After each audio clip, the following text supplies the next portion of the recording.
우리 인생 살아가면서 고립된 상황에 놓이는 경우들이 적지 않게 있습니다. 그렇게 이 고립된 상황을 언급할 때 우리가 그 상황을 좋다 뭐 이렇게 말할 수 있는 사람은 그렇게 흔치 않은 것 같습니다. 이 고립된 상황이 참 놀랍게도 우리의 삶을 때로는 뒤바꿔 놓을 수도 있다라고 하는 것, 우리는 이러한 이유로 인해서 그 고립을 하나님 앞에서 거룩한 고립이다 이렇게 고백할 수 있어야 하는 것입니다. 아멘. 바울은 1차 선교 여행 중에서 그 안디옥에 있는 회당에서 설교를 하면서 다윗에 대해서 언급한 바가 있었습니다. 내가 이새의 아들 다윗을 만나니 내 마음에 맞는 사람이라 내 뜻을 다 이루리라. 하나님께서 다윗에 대해서 내 마음에 맞는 자, 내 마음에 합한 자다 이렇게 표현하셨다라고 하는 것은 참 다윗을 하나님이 그토록 아끼시고 사랑하셨다라고 하는 하나의 반증이 아니겠습니까? 우리는 다윗을 생각하면 우리처럼 아니면 다른 인생처럼 그렇게 험난한 우여곡에 그러한 어려움이 있지 않고 그저 언제나 시온의 대로만 활짝 열리면서 좋은 것 같은 상황을 맞이했던 자가 아니겠는가 이런 생각을 할 때가 있습니다. 그러나 그렇지 않다라고 하는 것입니다. 왜 하나님께서 다윗을 그토록 마음에 두셨을까요? 네? 한번 우리가 생각하는 시간이 되어줬으면 좋겠습니다. 오늘 본문이 바로 그것을 우리들에게 소상하게 가르쳐 준다라고 하는 것입니다. 근데 오늘 본문인 시편 142편의 저자가 다름 아닌 다윗인 것입니다. 그런데 다윗이 이 본문을 기록할 때는 팔자가 늘어지고 그저 좋은 그런 상황이 아니었다라는 거예요. 사울 왕은 자기를 죽이려고 혈안이 되어져서 다윗은 그와 같은 상황을 피하기 위하여서 동분서주하면서 광야에서 어려운 상황들을 보내야 했다라고 하는 거예요. 그와 같은 어려운 과정, 고립된 상황, 누구도 자신을 이해할 수도 알아줄 수도 없는 그와 같은 환경 속에서 다윗은 이 시편을 기록했다는 것입니다. 오늘 본문 앞에 있는 표제어를 보면 다윗이 불에 있을 때에 지었다 이렇게 소개하고 있습니다. 중요한 점은 다윗이 이처럼 고립되어 있는 가장 고통스럽고 가장 그 힘든 나날들을 지나는 그와 같은 상황을 통해서 다윗은 빚어질 수 있었다는 거예요. 어떻게? 하나님 마음에 부합할 정도의 인물로 변화되고 바뀌어질 수 있었다는 것입니다. 아멘. 오늘 이 말씀은 그저 다윗을 우리들이 기념하고 다윗을 생각하는 차원에서 그쳐서는 안 된다는 거예요. 어떻게 해야 되겠습니까?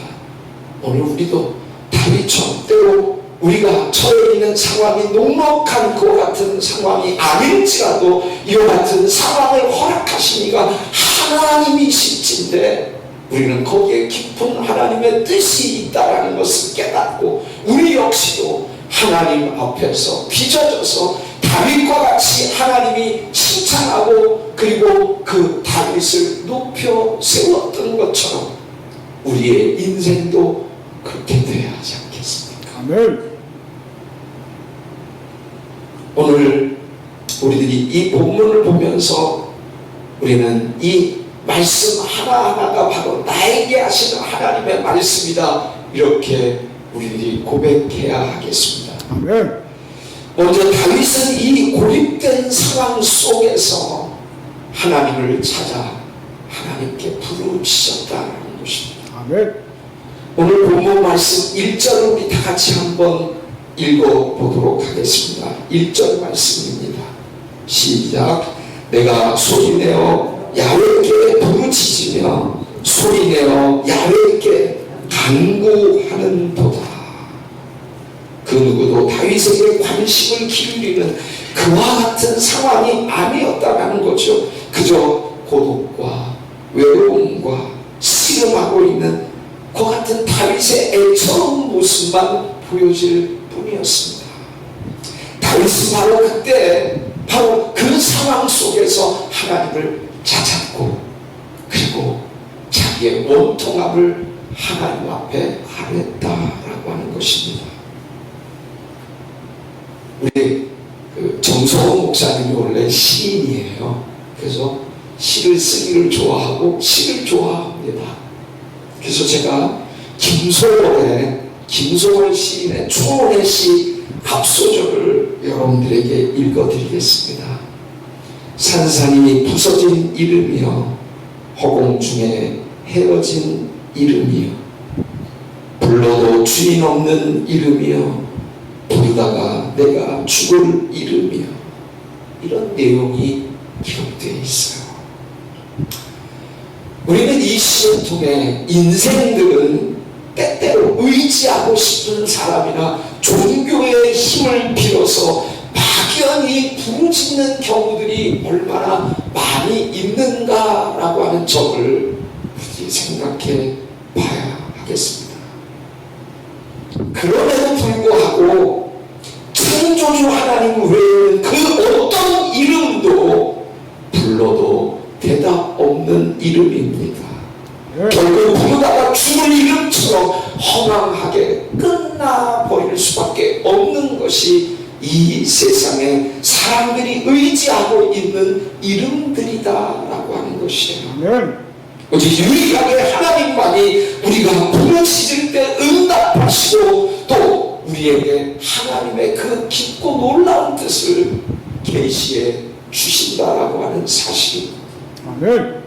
그래서 예레미야 선지자는 너는 내게 부르짖으라 내가 내게 응답하겠고 내가 알지 못하는 크고 비밀한 일을 내게 보이리라 라고 하는 예레미야서 33장의 말씀을 우리에게 보여주고 있는 것 아닙니까?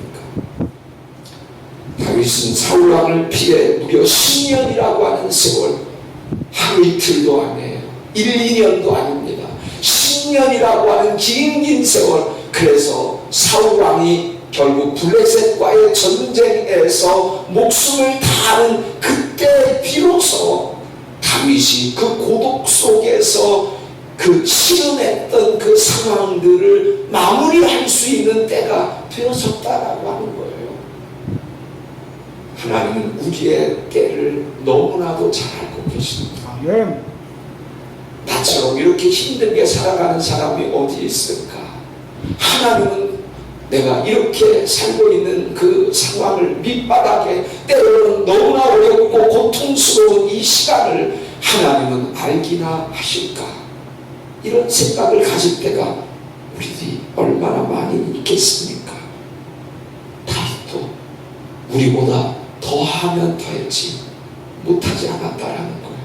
그것도 생명이 왔다 갔다 하는 죽음의 사망의 음침한 골짜기를 그와 같이 헤매 다녔다라고 하는 사실을 우리는 반드시 기억해야 합니다. 그러니 그 다윗이 느끼는 고통과 그 외로움에 하나님 앞에 부르짖는 그 소리에 비통함이 묻어있지 않겠습니까? 오늘 본문 말씀 2절에도 이렇게 고백하지 않아요? 내가 내 원통함을 그의 앞에 토로하며 내 우환을 그의 앞에 진술하는 도다. 하지만 다윗은 그러한 원통함과 억울함의 상황 속에서 그 모든 일들을 사람들에게 일일이 붙잡고 그들에게 하소연하지 않았다라는 거예요. 이 참 우리에게 참 중요한 부분이 아닐까 하는 생각이에요. 우리는 어려움에 때로 우리들이 고립되어 있는 그와 같은 외로운 순간순간 속에서 어떻게 해서든지 사람을 찾아 나의 그 답답한 심정을 토로하려고 하는 경우들이 얼마나 많이 있느냐라는 거예요. 그래서 중요한 것은 우리가 사람의 옷깃을 붙잡고 우리의 안타까움을 하소연하면 그것은 불평이지만, 그러나 하나님을 대상으로 하여서 우리가 하나님 앞에 우리의 안타까움을 하소연한다면 그것은 하나님 앞에 부르짖는 기도가 된다라고 하는 사실입니다. 아멘. 우리는 남들을 붙잡고 하소연하며 불평들을 놓는 자여야 하겠습니까? 아니면 하나님 앞에 기도하는 사람이어야 하겠습니까? 오늘 이 둘 중에 갈림길 속에서 우리들이 제대로 된 길을 선택해서 하나님 앞에 나갈 수 있어야 하겠습니다. 아멘. 왜 과수원 농부가 가지치기를 하시는지 아십니까? 우리처럼, 저는 농사꾼도 아니고 과수원의 관찰도 잘 모르는 사람이에요. 다만 이 과수원의 농부가 이 가지치기를 할 때 이렇게 보면 이 아마추어인 우리들이 왜 저렇게 앙상하게 그 가지들을 쳐서 볼품없게 만드나, 이런 생각을 가질 때가 있다는 거예요. 그러나 가지를 치는 목적이 무엇입니까? 과실수의 영양분이 불필요한 곳으로 가는 것을 막는 작업을 농부가 하는 것입니다. 오늘 우리의 삶 속에서도 하나님만을 향하여 우리의 모든 진액이 연결되어져야 할 텐데, 우리는 그렇지 못하고 주변에 너무나 많은 이러저러한 환경들, 사람들, 우리들이 처한 환경 때문에 우리들이 하나님 앞에 집중하지 못하는 경우들이 얼마나 많이 있는가라고 하는 거예요. 그런 의미에서 때로 하나님이 우리에게 허락하시는 이 아이솔레이티드된 분위기, 고립되고 외로운 분위기는 우리들에게 역설적인 의미를 제공하지 않겠느냐라는 거죠. 오히려 그 상황에 나는 더 겸허해질 수 있고 더 낮아질 수 있고, 그래서 하나님이 기뻐하시는 모습으로 비춰져 가는 것 아니겠습니까? 오늘 저와 여러분들이 그렇게 비춰져야 되겠어요. 제가 은퇴를 작년에 하고, 그래서 매일 출근하던 그 같은 출근했던 장소가 이제는 없는 거예요. 그래서 저의 삶에 가장 큰 변화요 어려움이 되기도 했습니다. 사람이 평상시 늘 하는 그 패턴대로 하는 것에 우리는 감사할 줄도 모르고 당연히 이건 당연한 거야 이렇게 생각하는 경우들이 너무 많아요. 그런데 막상 길이 끊겨지고 내가 그 상황에서 이제는 멀어지게 되어질 때, 그때 우리는 참 고독함을 느끼게 됩니다. 외로움도 느끼게 되고요. 그런 분위기가 나를 몰고 갈 때가 있다라고 하는 것입니다. 한편으로 서운하면서도 다른 한편으로는 아주 시원한 그런 감정이 교차되어지는 것을 지난 1년 동안 스스로 경험을 하게 됐어요. 그러다가 지금은, 이게 중요해, 지금은 제가 매일같이 출근하는 곳이 있어요. 그곳이 어디냐면 바로 저희 집 근처에 있는 인근 도서관입니다. 도서관이에요. 이 도서관이야말로 올해 얼마나, 지금도 덥지만 얼마나 더웠습니까?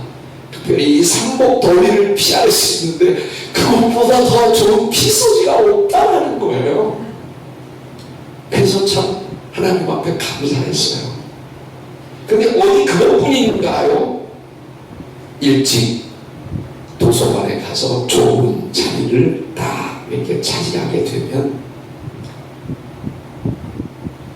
말씀을 보는데도 너무나 좋은 여건이고, 그리고 내가 거기에 앉아서 하나님 앞에 묵상 기도하는데도 거기보다 더 적절하고 좋은 그러한 처소는 없다라는 거예요.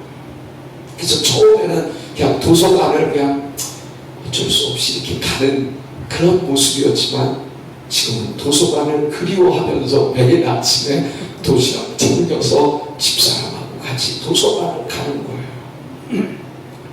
저에게 도서관은 어떤 곳이냐? isolated place, 고립된 곳이에요. 세상과도 단절되어져 있고 많은 내가 해야 할 일들과도 단절되어 있으면서 오직 주님과 교제하기에 더할 나위 없이 좋은 처소요, 장소가 되어진다라고 하는 거예요. 오늘 우리들이 이 말씀을 생각하면서 우리 스스로에게 한번 반문해 보십시다. 나에게는 나만의 고립되어 있는 한적한 장소가 주어져 있는가라는 거예요. 예수님은 어떠셨어요?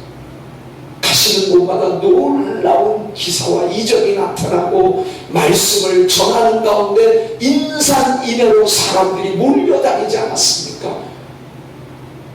예수님도 그런 상황 속에서 때로 고립되어진 외로운 이와 같은 한가한 처소를 마음에 두시고 거기서 쉬시기도 하시고 거기서 하나님께 기도하셨다는 거예요. 오늘 우리에게 이 고립된 상황을 감사할 줄 아는 안목이 있어지기를 바랍니다. 그래서 그 고립된 곳에서 하나님을 향하여 부르시는 저와 여러분들이 되시기를 주님의 이름으로 부탁합니다. 아멘. 다윗은 또한 고립된 상황에서 누구보다도 자신이 처해 있는 상황을 잘 알고 계시는 분이 바로 여호와 하나님이심을 고백했다라는 거예요. 오늘 3절, 4절 말씀을 우리가 함께 또 읽겠습니다. 시작. 내 심령이 속에서 상할 때에도 주께서 내 길을 아셨나이다. 나의 행하는 길에 저희가 나를 잡으려고 올무를 숨겼나이다. 내 우편을 살펴보소서. 나를 아는 자도 없고 피난처도 없고 내 영혼을 돌아보는 자도 없나이다. 이처럼 본문은 다윗이 영적으로 정서적으로 아주 고립된 상황 속에서 어려운 시간들을 보내고 있음을 정말 우리들에게 너무나도 정확하게 자세하게 보여주고 있어요. 여기에서 문제를 살펴본다면, 다윗이 처해 있는 문제를 살펴본다면, 다윗이 내가 이렇게 외롭게 홀로 있는 것을 사람들이 몰라주고 있다는 거예요. 아무도 자기가 그와 같은 상황, 형편에 처해 있는 것을 알아줄 만한 사람이 없다라고 하는 것입니다. 그런데 주위에서 읽어야 할 말씀이 여기에 있어요. 본문에 보니까 주께서 내 길을 아셨나이다. 이렇게 기록하고 있다. 하나님이 하시면 된 거예요. 아멘. 아까도 말씀드렸지만 우리가 사람들이나 어떤 환경을 의지하면서 우리 거기에 기대를 할 이유가 전혀 없다라는 거예요. 주님이 하시면 우리에게 문제도 더 이상 문제가 될 수 없다라는 거예요. 아멘이십니까? 왜? 전지전능하신 하나님, 무소부재하신 하나님께서 나의 형편을 이해하시고 나를 아신다라고 하시는데 더 무슨 설명이 필요하겠느냐라는 거예요. 우리 정성호 목사님과 사모님이 교회를 가장 어려운 코로나 시절에 개척을 했어요. 그러니까 불보듯이 그게 어려운 고난의 시간이 될 것이다 라는 것을 누구나 예측할 수 있는 거예요. 그런데 그 상황을 하나님은 모르실까요? 아신다라는 거예요. 그래서 지금까지 그 어려운 이 개척교회의 상황을 한 번도 짜증내지 아니하고 늘 감사하면서 기쁜 낯을 하면서 성도들을 대하고 또 저를 대하는 그 모습을 볼 때마다 얼마나 은혜가 되어지는지 몰라요. 왜 그렇습니까? 하나님이 정 목사님과 사모님의 그 처지를 아신다는 것을 우리 목사님 대회가 알고 있기 때문에 그래요. 하나님이 아시면 됐다. 우리 한번 따라해 보십시다. 하나님이 아시면 됐다. 하나님이 아시면 됐다. 이게 믿음이에요. 다른 거 우리들이 거창하게 믿음을 정의할 이유가 없다라는 것입니다. 믿음이 무엇입니까? 내 어려운 처지, 내 상황을 하나님이 누구보다도 잘 알고 계신다라는 것을 내가 추호도 의심하지 않고 믿고 나아가는 것 아니겠습니까? 아멘.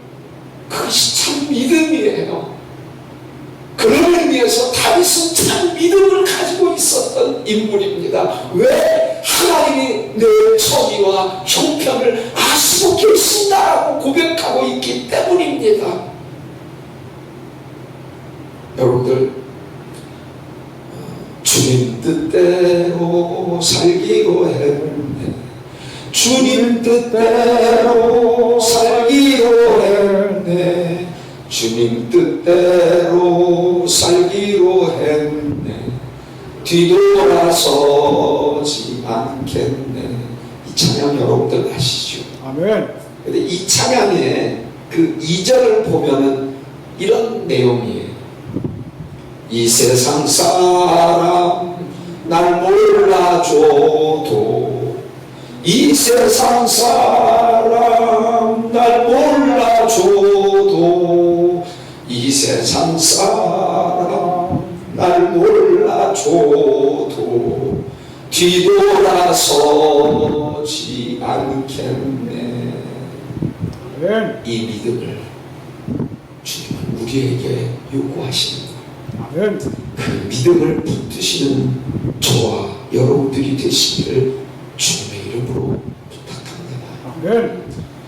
또 우리들이 이 본문 말씀을 보니 다윗은 이 고립된 상황에서 자신의 신앙의 정체성을 분명히 했다라고 한 거예요.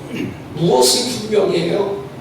자기 신앙의 아이덴티티, 신앙이란 과연 무엇인가? 야, 남들이 이러니까 그냥 믿어주고, 남들이 이렇게 말하니까 그냥 그렇게 고백해 주는 것이 신앙의 정체성이 아니라는 거예요.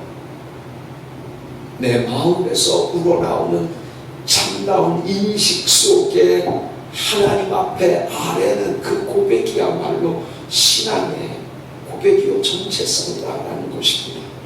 오늘 본문 말씀 5절을 또 우리 다 같이 보겠습니다. 5절 말씀 시작. 야외여 내가 주께 부르짖어 말하기를 주는 나의 피난처시요 살아있는 자들의 땅에서 나의 분길이시라 하였나이다. 아멘.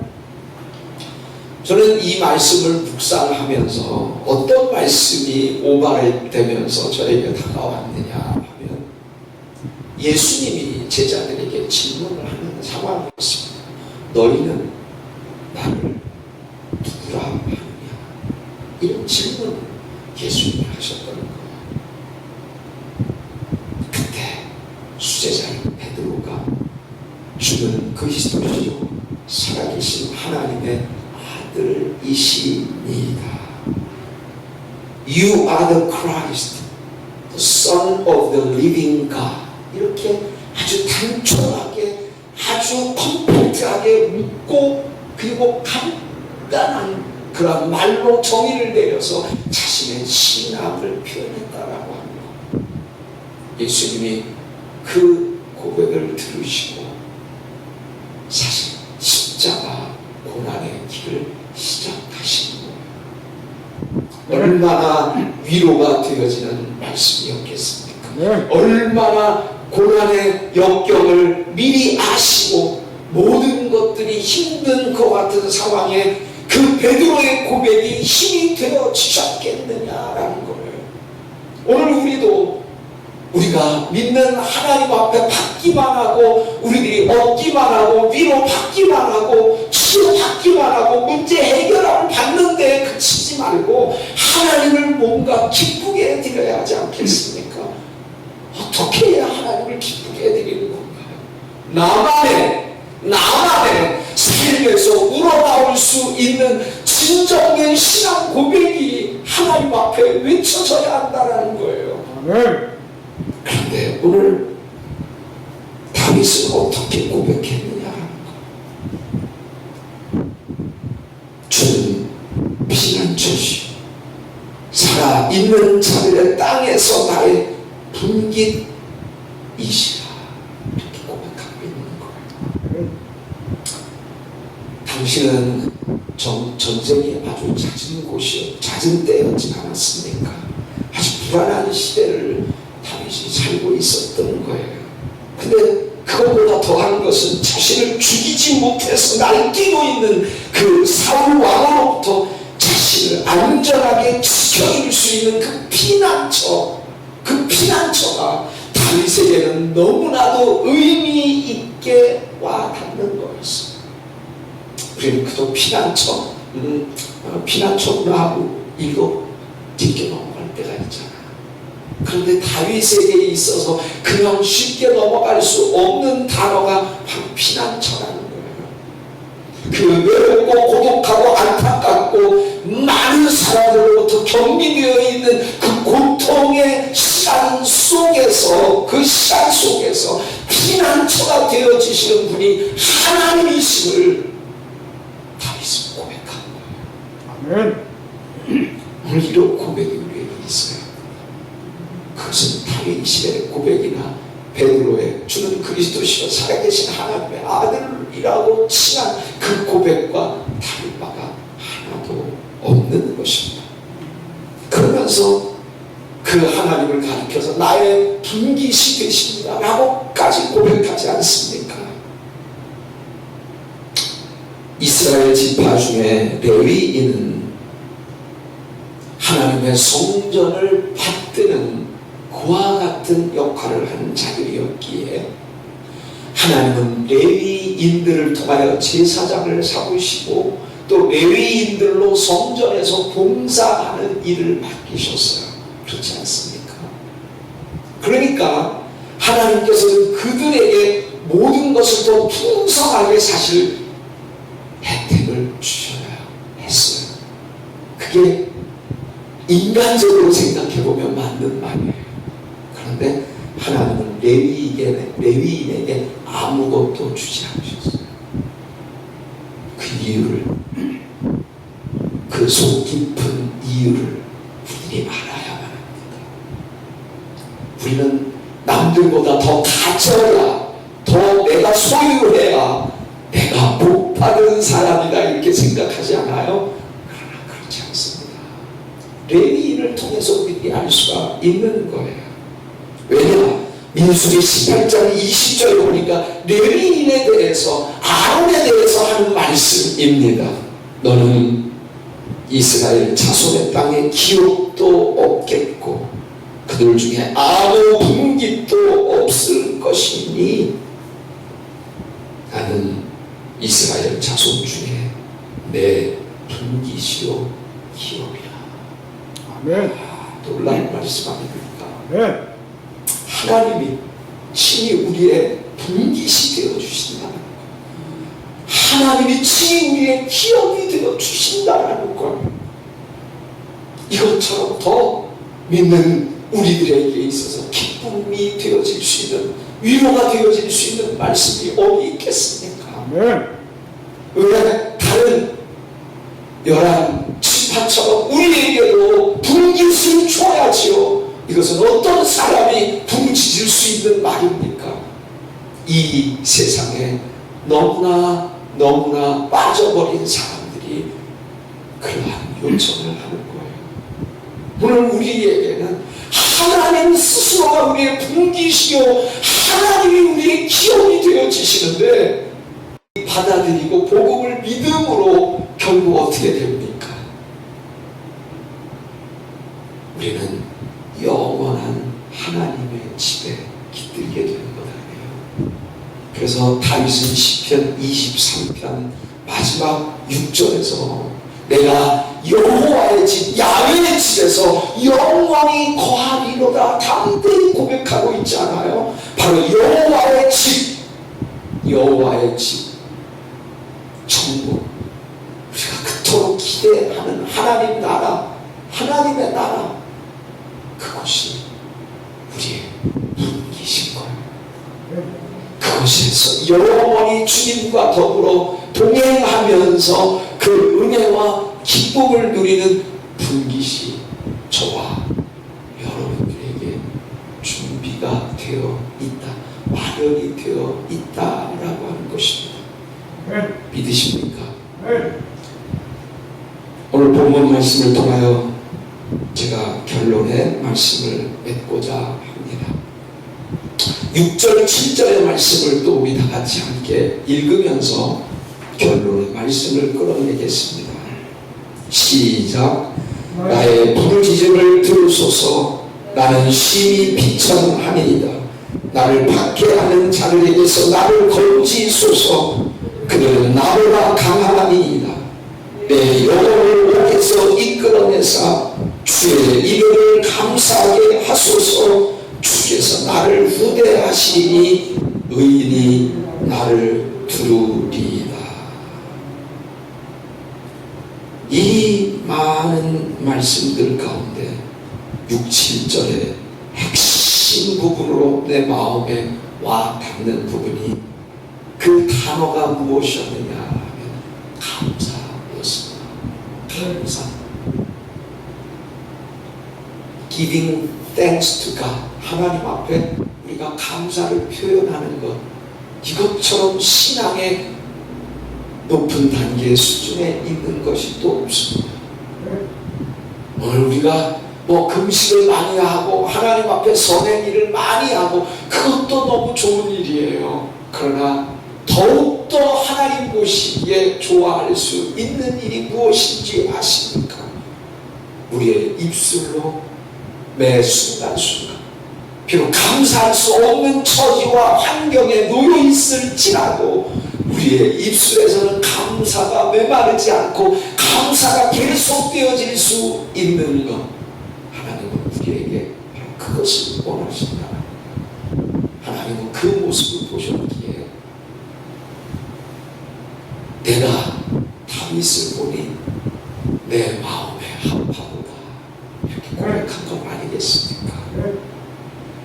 그래서 저는 이와 같은 상황을 다윗으로 하여금 이끌게 했었던 그 요인을 고립이라고 본 거예요. 아마 여러분들 중에서도 내가 지금 고립되어 있는 것 아닌가, 내가 사람들과 더 어울리면서 더 즐거운 것도 내가 그 시간을 갖고 또 맛있는 것도 함께 먹으면서 이 인생을 즐겨야 하는 것 아닌가. 근데 왜 나는 이렇게 뚝 떨어져 있으면서 이 지경에 와 있나, 이런 생각이 있을 때가 있어요. 물론 저에게도 마찬가지입니다. 그러나 이와 같은 상황에서 저와 여러분들의 사고의 전환이 필요하다는 것.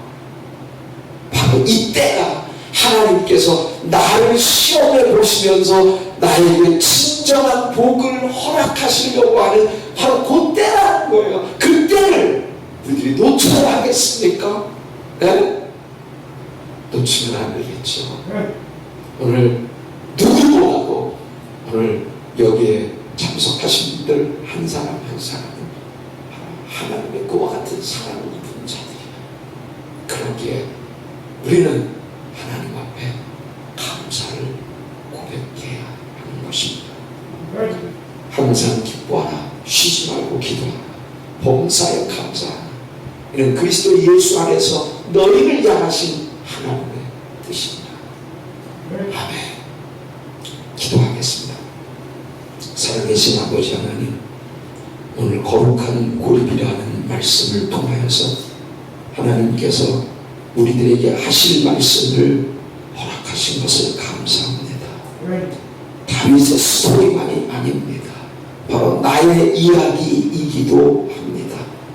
그렇기에 그 말씀을 통하여서 하나님이 나를 향하여 원하시는 바가 무엇인가를 오늘 깨닫게 해주시니 감사합니다.